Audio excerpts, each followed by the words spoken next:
Dave, can you get the gold paint ready for the Goldfinger intro? Oh, hey. I'm ready for the gold paint. Okay. The gold paint should be in the same room you were just in. Where the fuck's the paint? Dave? Dave? Dave? Dave? Dave? Dave? Dave?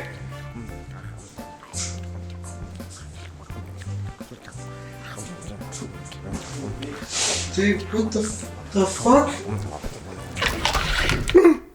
Another chocolate.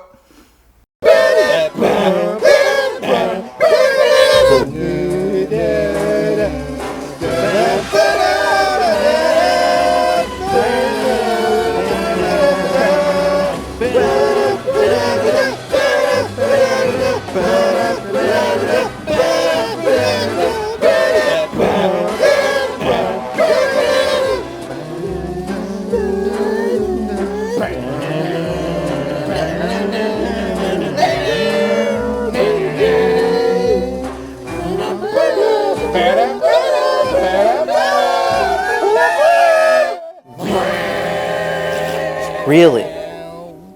What did he say? Gin. No. Okay then.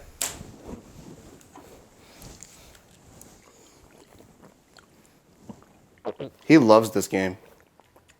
I think we should start the mission. Oh my god. I always win. Yep, that's what you are, bud. You're a winner. Okay, pay attention, you two. It's time for the mission brief.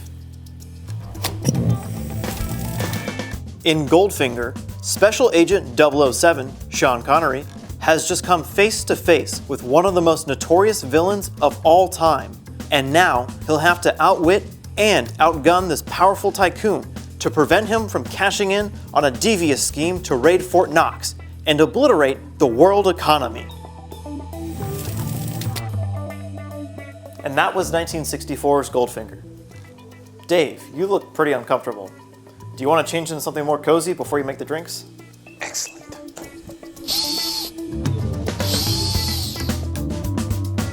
Today's movie was Goldfinger, so I'm going to be making a Pussy Galore named after the eponymous villainess from the movie, Who Flies a Plane. Alrighty, for this drink, it calls for a coupe first of all, but I don't have one of those. So I was using your standard cocktail glass. Cocktail shaker, I'm using the bottom of my Boston shaker filled with ice already. A strainer, a bar spoon, and a jigger. The first ingredient is going to be bourbon. I'm using Bullet. It's the most neutral bourbon I can think of. And the bottle is big and unwieldy, hence the tiny little carafe of it. It's gonna be one full jigger of bourbon.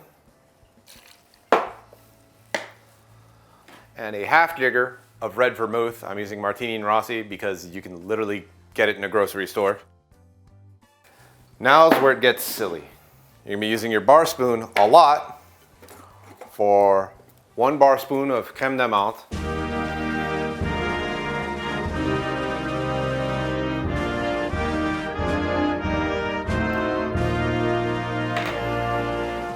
Coupe here is fine, but anything that's mint alcohol, whatever you use will be fine.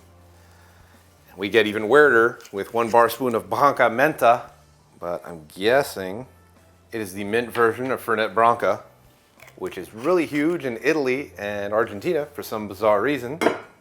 And then 1 bar spoon of Maraschino, and I know I'm not pronouncing that correct.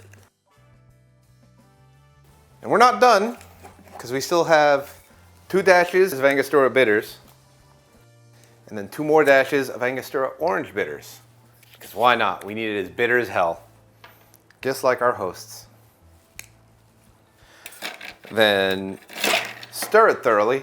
You don't want to break it up and make too much broken ice in there and just water it down.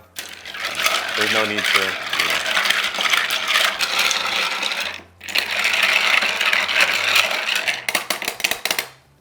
Strain it out.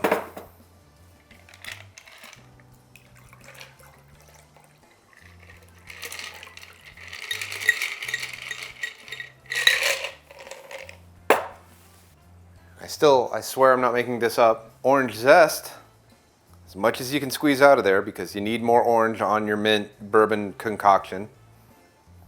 Wee. And it calls for snowflakes made of sugar, but I'm not doing that, so confectioner sugar is fine. And there you have it, a Pussy Galore. It's the bastard baby of an old-fashioned and a Manhattan.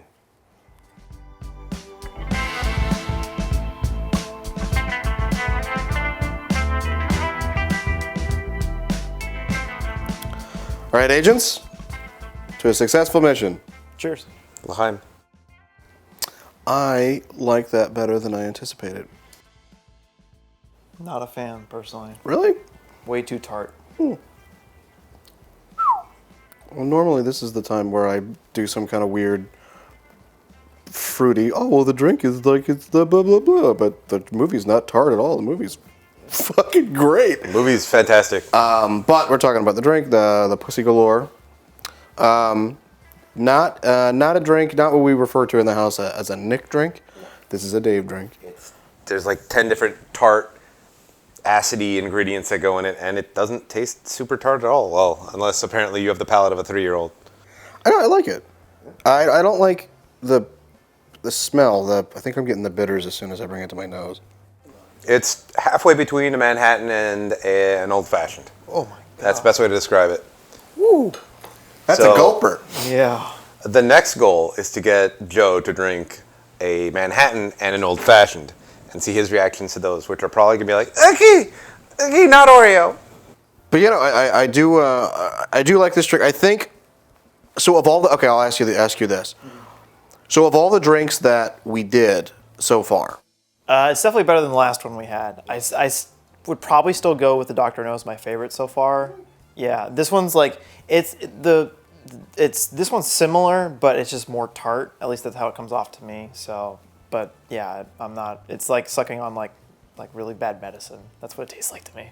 yeah, no, I get that. I can understand that because it's bourbon, right? So I get that. It's Red Vermouth, which is bad wine, essentially. Right. So It's got kind of like a candied maple kind of. Yeah. I think it's just an age thing that the first drink was super sweet. He's probably going to like super sweet more than super woodsy would be a great way to describe this. Yeah, I like it though. But yeah, no. As far as like kind of, comparing it to the movie, it's obviously it's like Pussy Galore.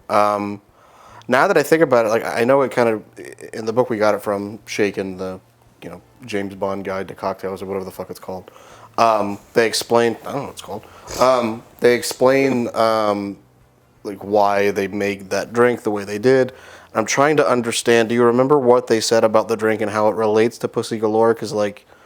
No, It just doesn't. I was just worried about the technicals of it. Right. That's all I was going over. I don't know because like I'm trying to think of how it even is likened to Pussy Galore, but it's. I don't know. I guess you It's super complex. Like there's 20 different ingredients in varying amounts. The drink gets better as you force yourself upon it.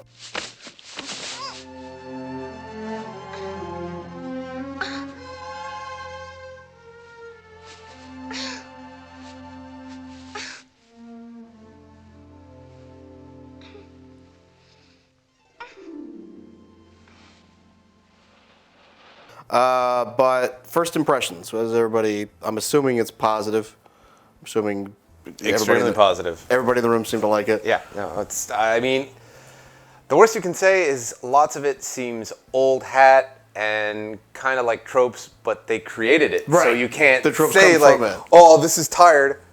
They started it. Yeah, as for me, I like perfect 10 out of 10. Honestly, this was easily, it might be the best Bond movie I've ever seen now.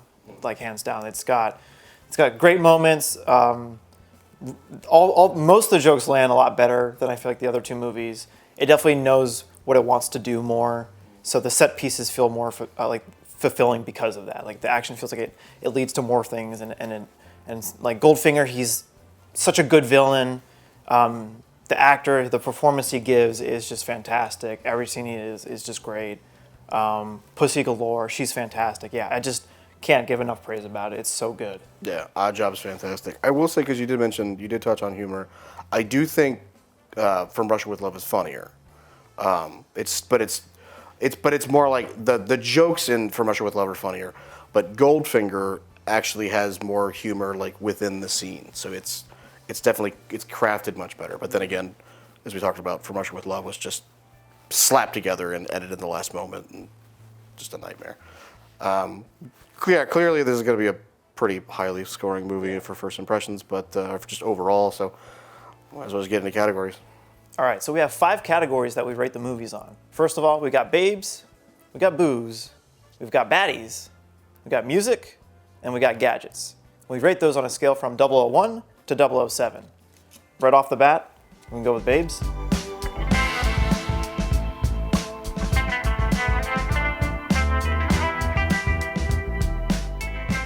All right, babes. So with this one, we have pretty much the penultimate Bond girl. My name is Pussy Galore. I must be dreaming. We've got Jillian Tilly. We've got a girl who gets clubbed. Much to the enjoyment of Sean Connery. Moneypenny, of course. God, I love that Moneypenny's still involved with this. Well, yeah, and then we have our sexiest Bond babe ever, Granny with a machine gun. Machine gun Granny. Machine gun Granny. She can lift that gate pretty well. Could lift. That fucking gun almost knocked her on her ass. Did you see that? It was great. So yeah, when we talk about Bond, the Bond girls in the other movies, you guys seem to be pretty light on them. You weren't too impressed by them. How do you guys rank this time? I'll go first. Pussy Galore was great. She has a character. She's attractive. She's the only Bond girl to ever be older than the Bond. The actress herself knows judo to the point where they just wrote it in the script because they wanted to show it off because she was that good at it. Then you have the Masterson sisters, who have enough to do on screen and enough purpose to be there and enough things going on that you actually care when they die. Well, Jill's death is like that's the first like memorable death in a Bond movie, which certainly is going to come up a lot later. A lot, but like he actually gives a shit. Yeah. And then her sister giving a shit makes you care. You're like, oh well, maybe she'll be there till the end of the movie, and she'll get to. Oh no, well that's horrible. You have those two that care, and then Pussy Galore just being the penultimate Bond girl, who once again also has something to do. I mean, that's a perfect 7. There's nowhere to go from there. You can turn off the charm. I'm immune. So one of the best plot points of why Pussy Galore goes from villain to essentially saving the day, because she replaces the gas, and she's the whole reason, the linchpin why the plan works, is because James Bond, in the middle of a barn after karate fighting her, dicks her down so good she switches allegiances. In one night on hay, fully clothed in a barn. That's how good Connery's sling and ting. Well, I don't know. To kind of go off from the strong female woman character or whatever, maybe it was just that she never felt like, no, I'm not going for a bit here. I saw the look on your face. I'm being sincere. Occasionally, film school Nick shows his fucking face. But the way that I read it was, like when he was going back and forth toe to toe with her, she's like, oh, okay, like you're worthy, like you're an equal? you can contend with me, yeah. It's like, okay, bull, you can buck, let's go. That's the way that I took it. Fair enough. Okay, that's also, I'll give you that. Yeah. Plus, his dick is huge. He's Scottish. Fucking Jesus Christ. Oh, no, you don't. This is no time to be rescued.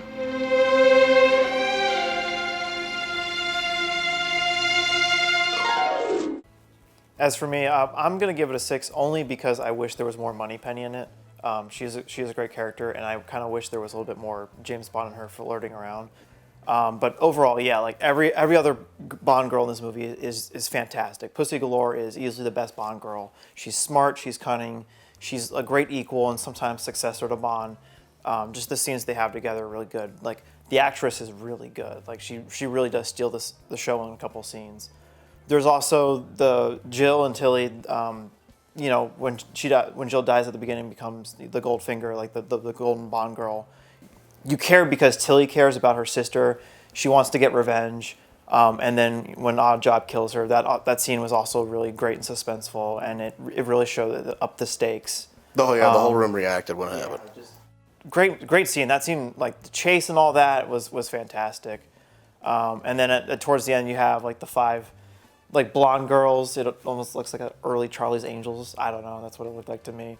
But I thought that stuff was kind of fun too. Just that they're all smart women and they're all fighter pilots. Like, why not? Right. It's funny that you bring up like you're wanting more Moneypenny James Bond thing because like that's kind of the thing. It's like the Mulder Scully, Will they? Won't they? Yeah. Exactly. So it's funny that like you're wanting more of that. It's kind of the point. Yeah, I think the what they try and get across, or at least to me, like with the James Bond thing, is he knows he's a mess, and that's why he's like, oh, you're so cute.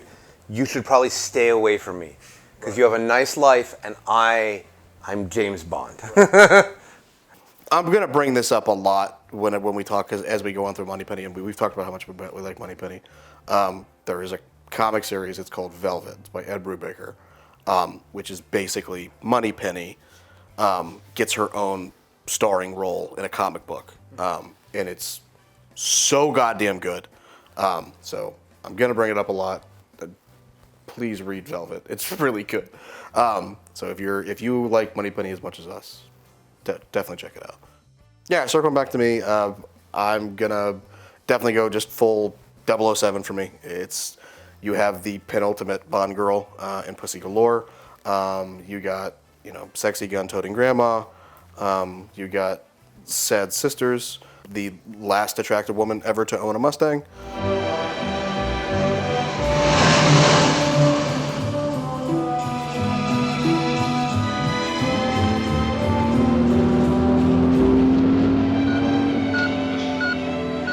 Discipline 007. Discipline. So there's a lot going in this category, both in the eye candy, haha, they're babes, but then also that you guys mentioned, it's a strong, Pussy Galore is a strong female character without being like, well, she's a badass. Like she's not like a modern strong female character, which is just playing cherry bomb and then suddenly she's super cool. I stole that joke from Hard Times News, but we're gonna do it anyway. I don't know. We're also saying that in the terms of the fact that she's basically, she's not raped. Because we should bring this up. It's as close as you can not being raped. It's willing. It's what's the word? She's consenting. Like she does. Like it's like a visceral, like it's one of those movie kind of things. Like argument turns into into sex thing, which is not uncommon. Like fucking, it happens. Right. I don't know. I know a lot of people would. There's probably millions of articles like about how James Bond's a rapist, and there's a lot of instances where James Bond is a complete prick to women. But yeah, even with all of that, you still have the major deliverer of the starts the whole thing in motion, even though it gets thwarted, or the women pilots. Then you've got Pussy Galore is the one that basically saves the day. So yeah, this is, for as much that everybody says that this is it's misogynistic and horrible and doesn't appreciate women, like, which it does, but only because it's the fucking 60s. Yeah, there's a lot to work with here. I like it. 007 all the way.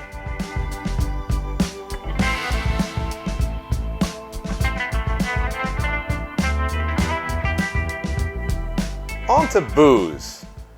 They pass around what is apparently a 30-year-old brandy, and you get to see how cool James Bond is, because he describes it as meh. Have a little more of this rather disappointing brandy. Well, what's the matter with it? I'd say it was a 30-year-old fiend indifferently blended, sir. with an overdose of Bombois. Colonel Smithers is giving the lecture, 007. And then gets scolded by his boss for being a prick. But then his boss's boss agrees with him. Because it is the ultimate male power fantasy. That's all this movie is. But it's great at it. What does he drink? He drinks a mint julep, which ups it 2 points in my book, because nobody drinks mint juleps anymore, even though they're great. It's an old lady drink. It's not an old lady drink. It's legitimately an old lady drink. It's what they drink at the fucking Derby. Yeah, it's a Southerner drink. It's a Southern old lady drink. Yeah, because they're the only people left alive that still drink it. Because they have good taste. And you. I'm sorry.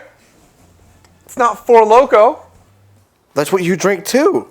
Yeah, how else am I going to wash down the mint julep? Jesus fucking Christ. You're joking. I never joke about my work, 007. So I'm definitely going to give booze a 7. Just maybe not quality, or maybe not quantity because what? I'm just reacting to your number.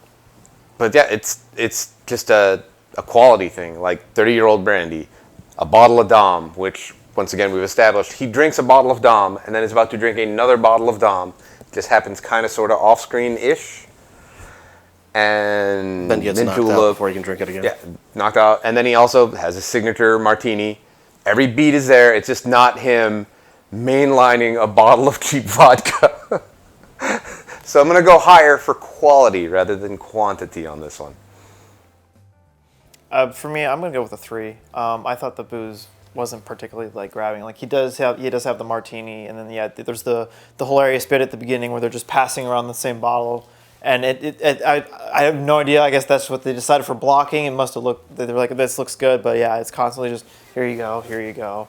But yeah, I didn't feel like there was any. I feel like there should have been a couple more moments of him just kind of schmoozing with some booze, but I didn't feel like it was particularly strong. So 3.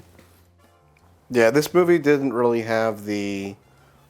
You didn't have the baccarat scene. You didn't have the James Bond walks into the room and really kind of schmoozes with people. I guess we kind of got that with the golfing scene, but that's really as close as The intro scene too for like 2.2 seconds. Yeah, but yeah, no. So for me, I'll basically split the difference. I'm at a 5.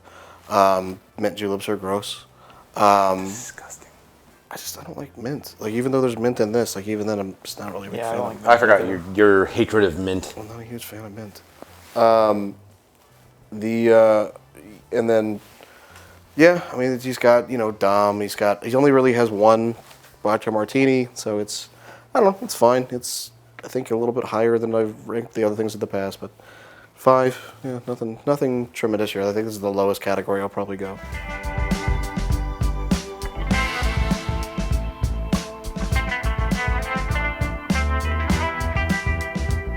So for our next category, we got baddies. This one I'm really excited about. For me, easy. 007. Everyone in here is fantastic. You got Goldfinger. He's probably easily the best bad I've seen so far in any of the Bond movies I've watched. He's menacing. He's great. The laser scene is fantastic. It's so memorable. Do you expect me to talk? No, Mr. Bond, I expect you to die. The delivery on that line is so good. His sideman Oddjob is so good, and then Pussy Galore before she changes allegiance at the end, but she's a great antagonist throughout the movie as well. Just the whole I can't praise it enough. It's so good. Yeah, oh yeah, absolutely. It's 007 for me too. There's a reason that Oddjob is so iconic when it comes to James Bond. He's not only an imposing figure, but he's funny and like he's got so many great gags.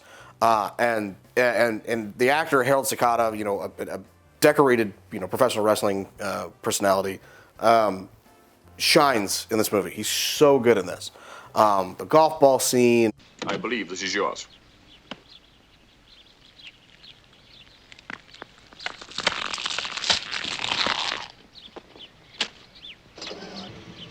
All of his little smirks and everything. Him looking at the mirror after the car chase. There's so much cool stuff that he gets to do in this movie. The only gripe I have with the baddies is we still have pretty weak dispatches. The odd job fight scene I made the comment that it sounded like one of those music videos where they take out the music and you just hear the squeaking on the floor, because there's no music.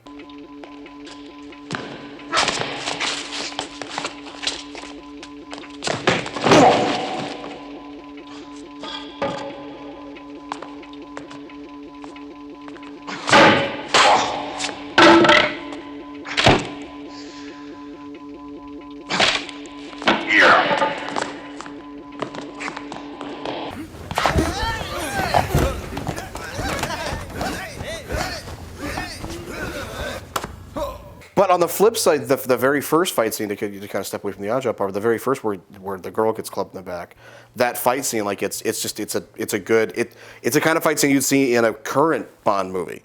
It's like a visceral fight scene, and the guy goes for an Achilles lock, yeah, or he goes for like an ankle lock in the middle of the fight. I'm like, well, this looks like a real fight. This is awesome. And then just how quickly he's dispatched, with the light and everything. 007 all the way. This is great. Not really anything to really add on Goldfinger. He's imposing. He's smarmy. He's smart and funny, and like he's one step ahead of everybody. And they don't really mention Spectre. He's not involved. No, there's no mention of Blofeld, Spectre, or anything like that. It's just Goldfinger. But yeah, it's just he's so good. And then also like there's also a great scene towards the end, like when they're breaking into Fort Knox. And he's dressed as a colonel underneath. That scene's great because he looks totally out of place, and he kills the scientist. Yeah, and then he turns around and kills the soldiers, and I thought that was great. Yeah, it showed that he always had some weird plan. His lair when he shows all the gang members, when he shows them like the models and stuff, he presses all these buttons and it moves, and there's all these hydraulics that it's so over the top. It's so great. Yeah, I mean, I'll go full 7 too. Oddjob is great. You can tell Harold Sakata wanted to do his best because it was his first acting gig. He was determined, and he put everything he had into it, and it shows. It pays off. The fight scene, like, there's no 10,000 cuts to cover for something. As soon as Sean Connery they're in it, and Sean Connery is like 220 on a good day. His stunt double is probably even bigger. And at one point, Sakata puts him off. Like, just off his neck. It's great. Baddies definitely have it. Goldfinger's a great baddie. He feels justified in what he's doing. He has a backup plan. He has a colonel's costume in case everything goes to pot, which it does. He's got another backup plan on top of his backup plan. Like, it establishes that Bond villainy of like, I'm a step ahead of you at every time. You better be good. Like you said, Pussy Galore, also a great villain up until the point because she's super competent.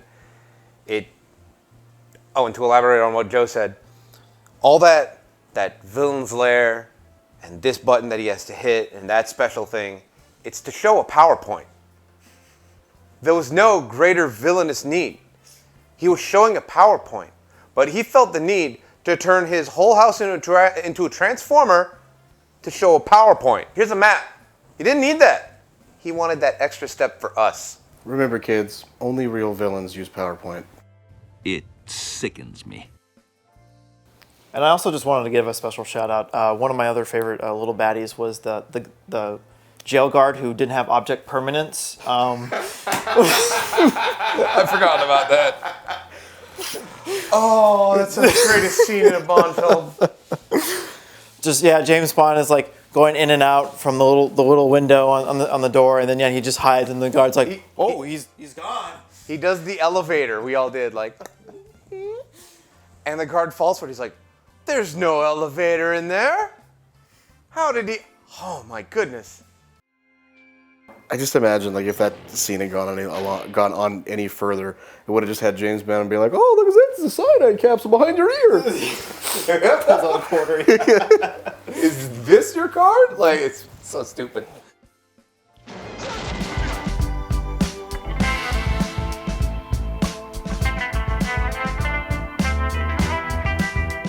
And last up is music. The music is inoffensive. The theme is great. Goldfinger. That's great. Yeah, no, the theme is great, and the best thing I can say about the movie is like about the music during the movies you don't notice it, like Dr. No, where just randomly Bond will be taking a piss, and it ding, ding, ding. What's happening? But yeah, I mean, it's really perfect. I guess you can say 7 because I don't really have an ear for it. So to me, that's as good as it gets. Yeah, 7. I'm the same. I'm assuming. Are you 7 too? I was going to go with 5, only because, like we said, we mentioned the odd job scene. I thought that was one of those things where it definitely could have used some music, especially towards the end when odd job gets electrocuted and all that. I feel like that would have been a great moment to have the sting and all that.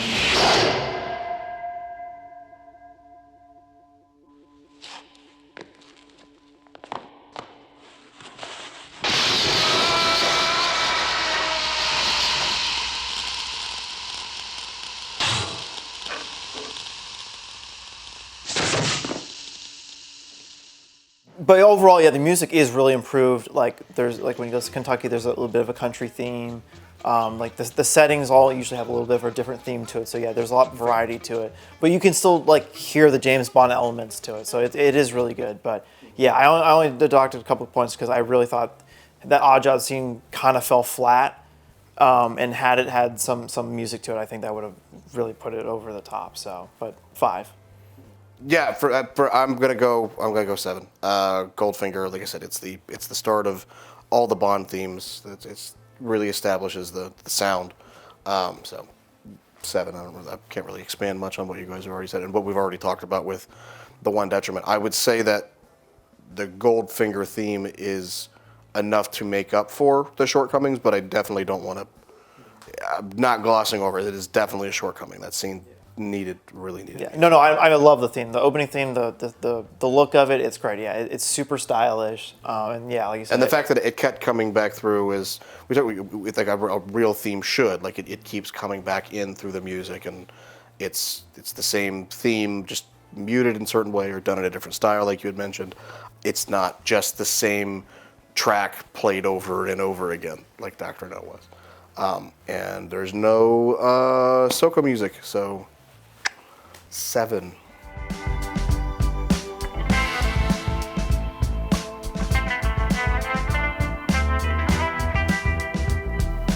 Good news, boys! We have gadgets this movie! Thank fuck! They're really good, too. Oh, they're awesome. The first appearance of the Aston Martin. Where's my Bentley? Oh, it's had its day, I'm afraid. But it's never let me down. M's orders, 007. You'll be using this Aston Martin DB5 with modifications.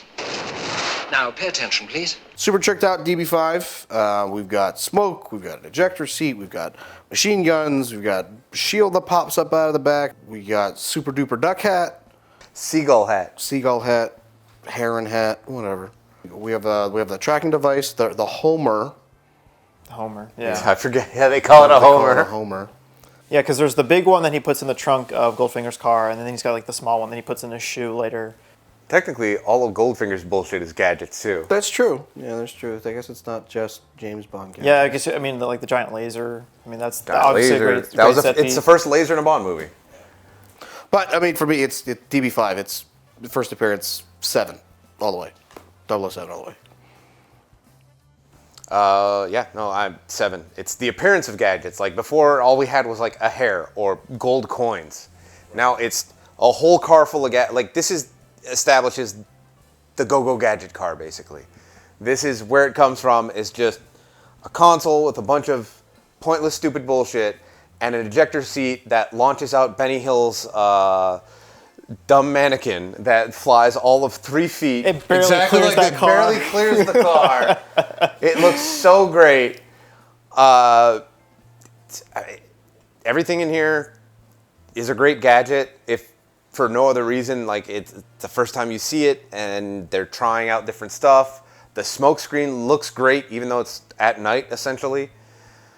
Like so, you can give them a pass. The Homer, both of them are used in good ways to actually show you stuff.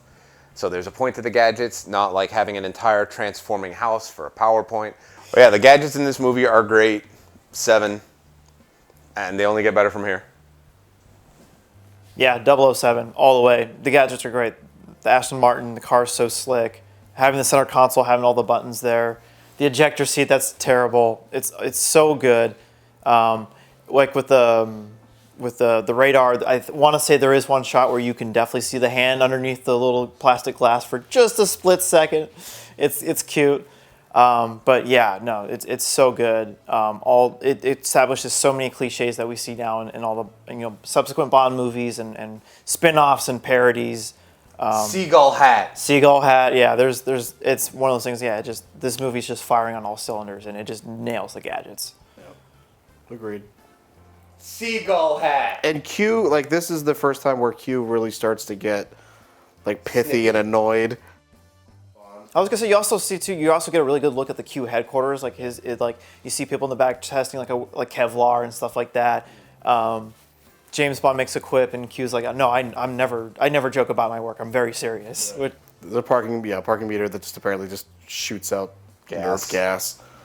With Goldfinger, everything just clicks into place. It's perfect, which is weird because like 3 is where that seems to happen with because we saw that happen with Friday the 13th. That's where Jason gets his mask. You've got Dream Warriors. It's the best Nightmare on Elm Street movie.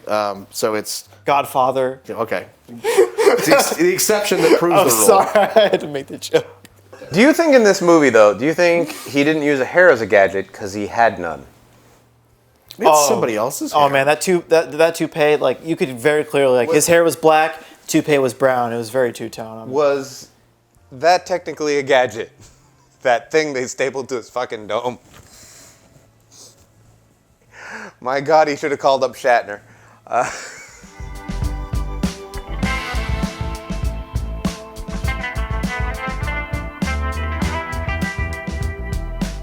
All right, you two, it's time for the mission debrief. Overall, after punching the scores, it looks like we have a 6 for Goldfinger. Fair. I honestly would have expected it to go a full 7, but we didn't go all full 7, so that's why it didn't happen. But yeah, 7 is going to be almost statistically impossible, but high 6 is. Yeah, I imagine, honestly, this will probably be the top-rated movie we do, or if not, easily the top 3. This was, easily the best Sean Connery one, not even close. You guys just keep forgetting about GoldenEye. You just keep forgetting about GoldenEye. It's a fucking perfect 7 across the board. Just watch. In 7 years when we finally watch GoldenEye. And Oddjob in this movie, unlike in the game, is not 4 feet tall. That is real. Remember, that would be the no Oddjob rule, because his head hitbox was lower than everybody else's. Yeah, I forgot about that. In Perfect Dark, they replaced Oddjob with an alien. And the alien's name was Elvis. Perfect Dark is a really fucking good game. Anything else we want to add? Play Perfect Dark. Yeah, play Perfect Dark. Don't play GoldenEye Rogue Agent. That was... Don't do it. Play Time Splitters. Oh, fuck yeah. Time Splitters 2. Time Splitters 2. Y'all remember Frogger? Frogger was good, too. Fucking tired.